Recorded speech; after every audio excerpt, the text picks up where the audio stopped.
Welcome to the Procurement Signal, the show that tunes into the future of procurement.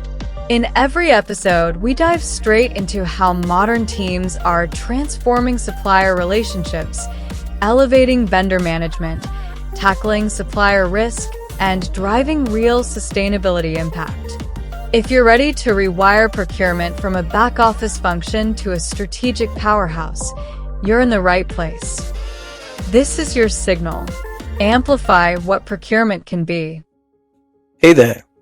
In today's episode, I'll talk about one of the most fundamental things every procurement professional needs to do.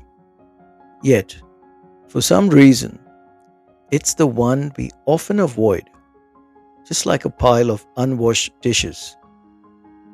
No, I'm not talking about cutting cost. I'm sure we can drive that one. I'm talking about something much more existential, and that is performing financial due diligence on your suppliers. Look, if your organization has a bottomless pit of cash to pay for a third party to do this for you, that's fantastic. Honestly, let them do the heavy lifting. But for the rest of us, the budget conscious and the lean teams, we usually end up doing this ourselves. And let's be real, sending a 50-page financial statement to your finance team with a thoughts email is a great way to make sure they never invite you to lunch again. So most of us end up doing this ourselves. We request the supplier for their financial statements. We then piece it together and try to make sense of the numbers and do the calculations. Now, if you are someone who loves doing this, perhaps you are a qualified accountant who got stuck into procurement. That's great for you. But the reality is, most procurement folks just want to know this one question. Is this supplier going to go bust halfway through my contract? If this is a question you keep asking, then I'm going to show you how to go about this without spending a single cent on external intelligence. You have to go about this differently for different suppliers. So let's break your supply base into 3 types. Type 1, suppliers that are public.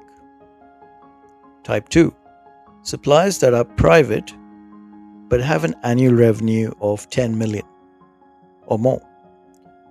And type 3, suppliers that are private and have an annual revenue of under 10 million. Now that you understand the 3 types of suppliers, let's establish the criteria for you to evaluate them. Type 1, public organizations or the Open Books Club. This one is simple.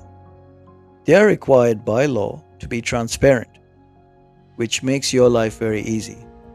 You don't need to be a math guru. All you need to do is to be a good reader. Find their latest annual report.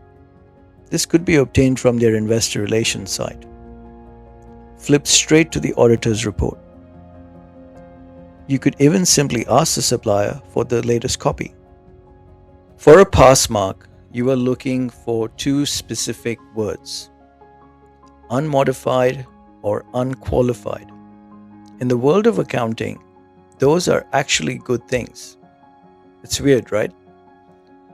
This means the records are clean. You also want to make sure there is absolutely no mention of material uncertainty or ongoing concern. If you see those phrases, it's time to start sweating. For type 2, large private organizations with an annual revenue of over 10 million. Private organizations can be a bit elusive. They guard their financial statements like a family secret. If they won't hand over the full books, statements, don't worry, there is a middle ground.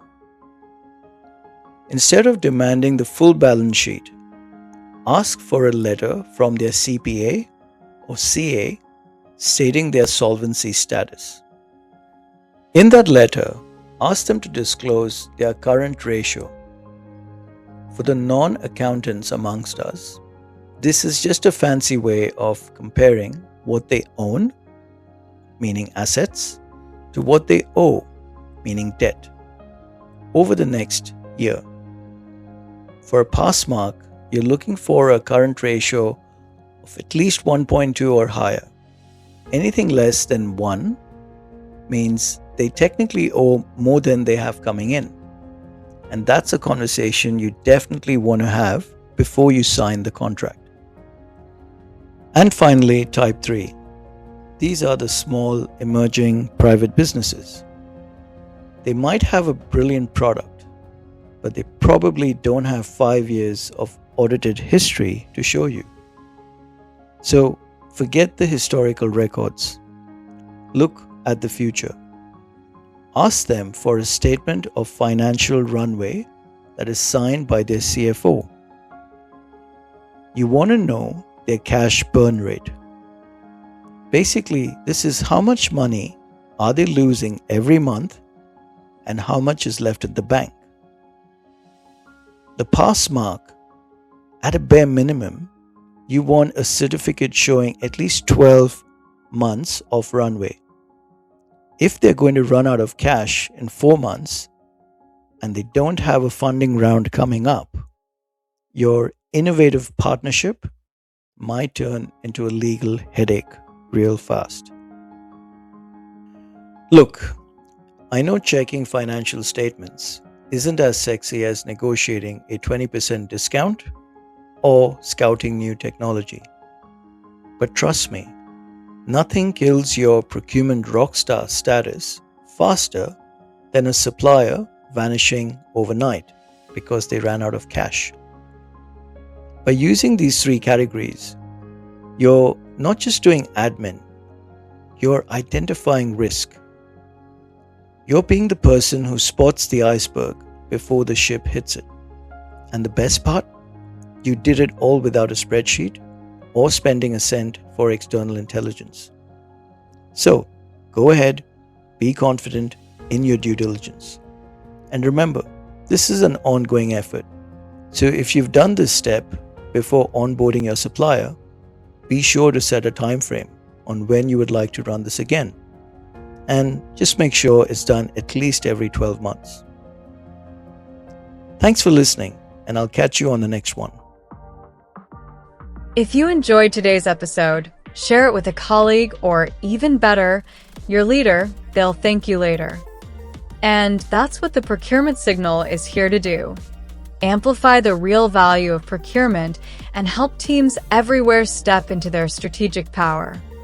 Please subscribe, share it with your team, and join us next time on another transformative procurement topic. Visit www.procurementsignal.com for more info. Stay curious and keep tuning into the signal.